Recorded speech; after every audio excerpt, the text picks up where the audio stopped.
कृष्ण ने अभिमन्यु को चक्रव्यूह से क्यों नहीं बचाया। महाभारत के महान धनुर्धर अर्जुन और भगवान कृष्ण की बहन सुभद्रा के पुत्र अभिमन्यु के बारे में सभी परिचित हैं और अभिमन्यु के वध की कहानी भी बहुत प्रसिद्ध है। जिस युद्ध क्षेत्र में अभिमन्यु का वध हुआ वहां भगवान कृष्ण स्वयं उपस्थित थे, लेकिन वे अपने प्रिय भांजे को बचाने में असमर्थ रहे। कहा जाता है कि इसके पीछे एक विशेष कारण था। जब चंद्रमा ने सुना कि उनके पुत्र वर्चा को भी पृथ्वी पर जन्म लेना का अधिकार मिला है, तो उन्होंने ब्रह्मा के उस आदेश को मानने से इनकार कर दिया। साथ ही यह भी कह दिया था कि उनका पुत्र वर्चा अवतार नहीं लेगा। चंद्रमा का पुत्र वर्चा था। कहते हैं कि चंद्रमा कभी नहीं चाहते थे कि उनका बेटा पृथ्वी पर जाकर महाभारत का युद्ध लड़े, परंतु विवश होकर अपने पुत्र को महाभारत के युद्ध के लिए भेजना पड़ा था।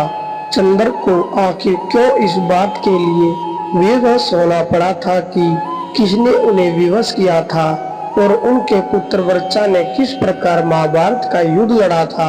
साथ ही आखिर इस युद्ध में महाभारत भगवान श्री कृष्ण ने अभिमन्यु को क्यों नहीं बचाया था, आगे हम इसे जानते हैं। दुष्टों के विनाश के लिए भगवान विष्णु अवतार लेते थे।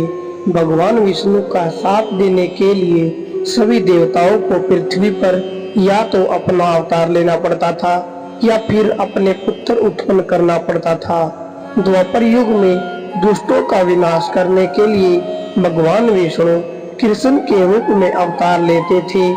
तब ब्रह्मा जी ने सभी देवताओं को यह आदेश दिया था कि भगवान श्री कृष्ण की सहायता के लिए वह सभी पृथ्वी पर अंश अवतार ले या अपने पुत्रों को जन्म दे।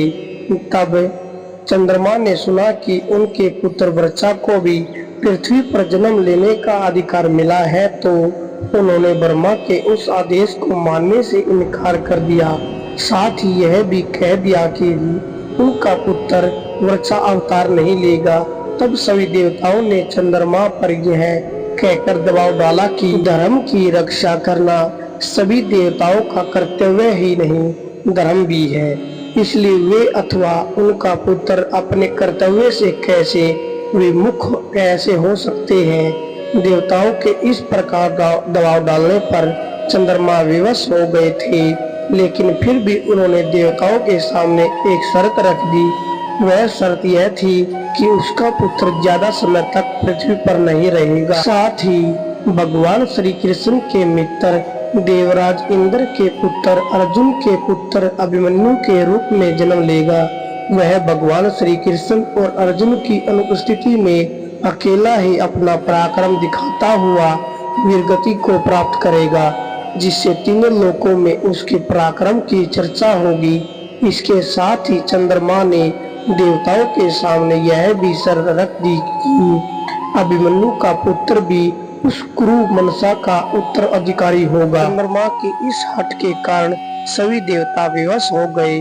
तब चंद्रमा के पुत्र वर्चा ने महारथी अभिमन्यु के रूप में जन्म लिया था, जिसके बाद द्रोणाचार्य द्वारा रचे गए चक्रव्यूह में अपने तीनों में पराक्रम दिखाकर अल्प आयु में ही वीर गति को प्राप्त हो गए। कहते हैं कि यही कारण था कि श्री कृष्ण ने अभिमन्यु को नहीं बचाया था।